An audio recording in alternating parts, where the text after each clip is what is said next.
Everyone, welcome to this 30th video on Excel. In this video, we will explore bar charts further and we'll see how we can create a few different type of bar chart in Microsoft 365 Excel. So let's start. So you can see the data on my screen here. We'll select all these rows and columns and click on insert and select a bar chart. So let's see how it turns out to be. So you see here we have the product, the subcategory, revenue and profit. All these are showing in this bar chart, and we can change the chart title. We can do some modification to make this chart better as well, which we have seen in the last video as well.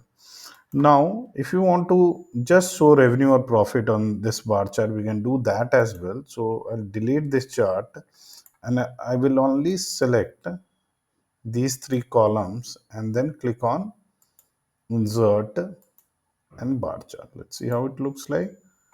So here you can see now we just have the revenue numbers here. Let's do a little bit of formatting. So I'll click on this format here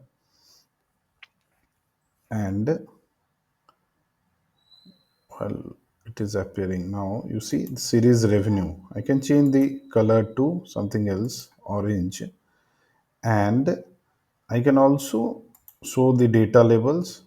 Okay, now when we have this data label, actually we can remove this uh, x-axis as well. So I've deleted that. So now this chart we can use, and in fact we can also use these lines as well. uh, So we'll select this and delete, and these lines are also gone. So we can use this chart anywhere we want in presentation or in any document. Now, if we have data in this format where we have products as columns and subcategories as rows, then let's see how what kind of bar chart we get. So we'll select all this data, click on insert, and we'll select the first option, this bar chart.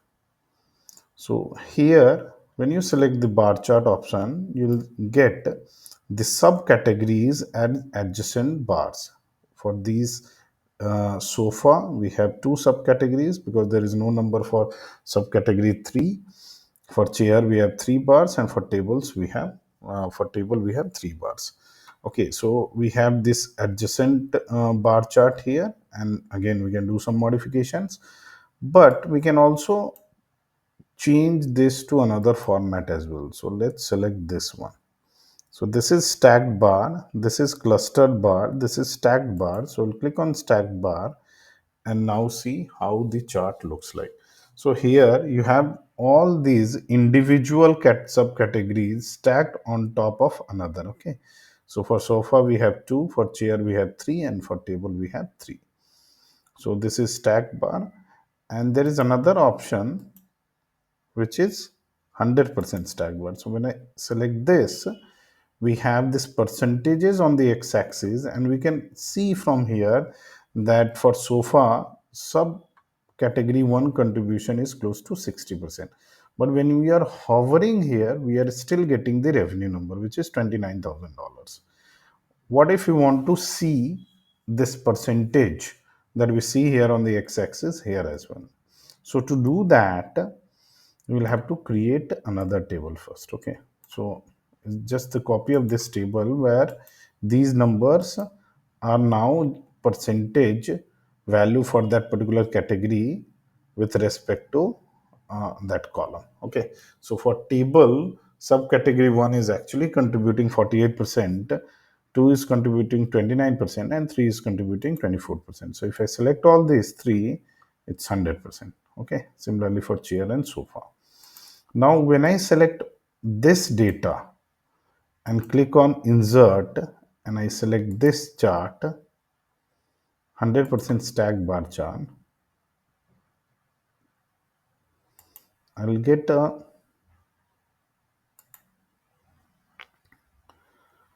okay, I'm not getting it. Let me do it again. Yeah, I'll get a chart like this, and here when you hover, actually you'll get the percentages. So this is 59, this is 41, like that. So I hope you found this interesting and you can understand that how, based on the requirement, whether we want to go with clustered bar chart or stacked bar chart or 100% bar chart, you may have to transform your data a little bit to get the required chart. So I hope you find this video useful. Please subscribe my channel, like the video, and see you in the next video. Thank you.